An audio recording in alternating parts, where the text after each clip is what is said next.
Your neighbor was at the market this morning. By tonight he is dead. Black swellings the size of eggs have burst across his neck, and the men who carried his body away are already coughing. You are standing in your doorway watching the cart roll past. 6 bodies on it. Yesterday it was 2. Nobody knows what this is. Nobody knows how to stop it. And the one thing that will save you is something almost everyone in this town is about to get wrong. You wake up in the spring of 1348. You are not a king. You are not a knight. You are an ordinary person in a small walled town in Europe. You sell wool. You know your neighbors by name. The same 100 faces, every market day, your whole life. 3 weeks ago, a ship came up the river.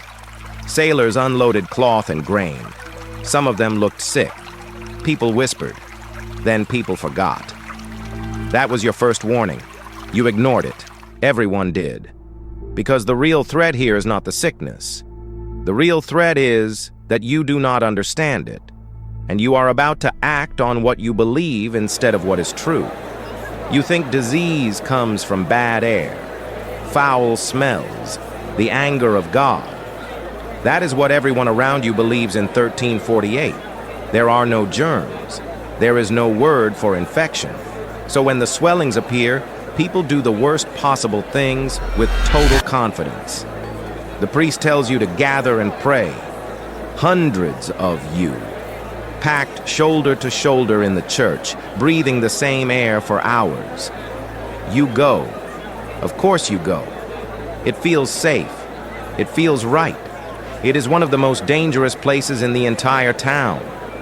This is your first decision. The sickness has reached your street. You can see it. 3 houses down, a red cross painted on the door. The family inside is not allowed to leave. You have a choice. Stay in town, behind the walls, with the priest, and the doctors, and everyone you know.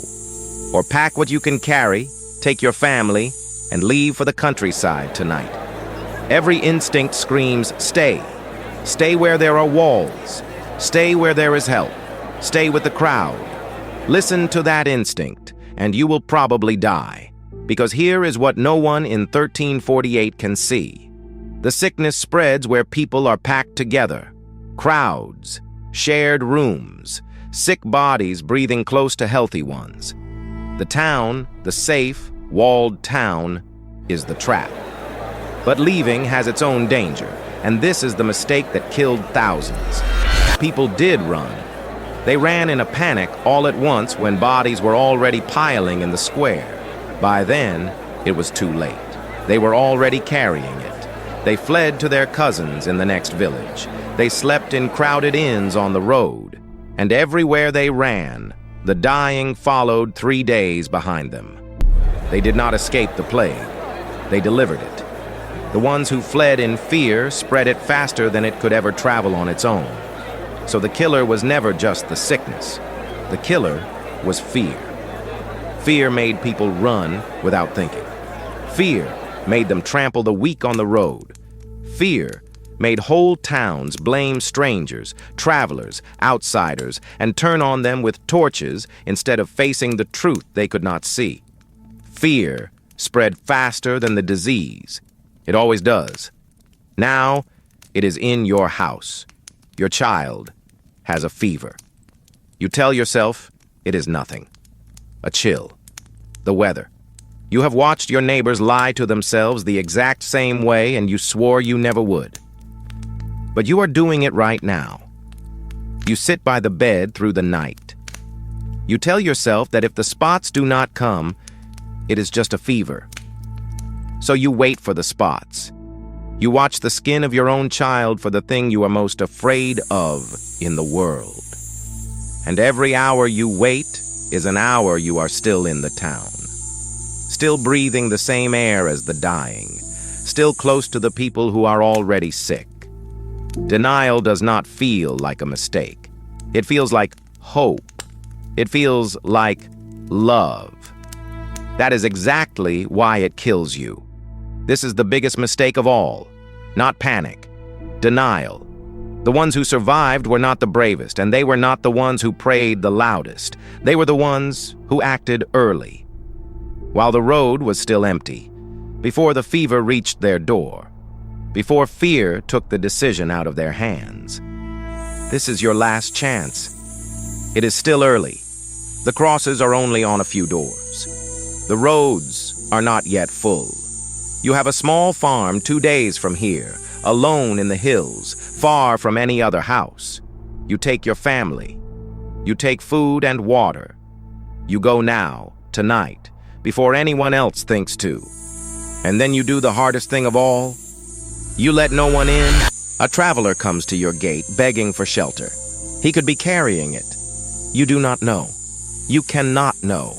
And the kindest thing you have ever done could kill your entire family. You turn him away. You wait. Weeks. Months. You watch smoke rise from the town in the distance, and you do not go to see what is burning. The waiting is its own kind of suffering. You ration the food. You jump at every sound on the road. Your children ask when they can go home, and you do not have an answer. Some nights you are sure you made the wrong choice, that you should have stayed, that you abandoned everyone you knew. You did not. You simply did the one thing fear screams at you never to do. You stayed away. You stayed apart. You stayed alive.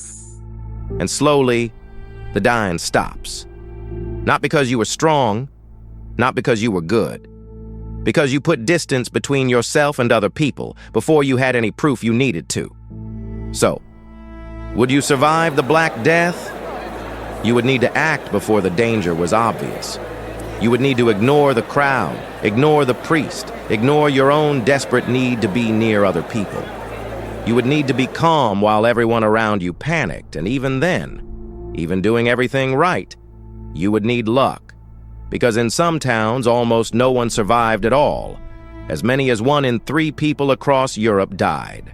Some places, far more. That is the lesson the plague leaves you with. In a crisis nobody understands, the people who survive are rarely the strongest or the bravest. They are the ones who keep thinking clearly while everyone else is ruled by fear. Fear feels like information. It feels like it is telling you something true. But fear just makes you run with the crowd, straight toward the thing that kills you. The people who lived through 1348 learned that lesson in blood. But here is what almost no one tells you. The ones who survived the plague did not get to rest. Because the world they woke up in afterward, with half the workers gone, half the families gone, the old rules collapsing, was about to turn violent in a way they never expected. Surviving the disease was the easy part. Surviving what came next was the question.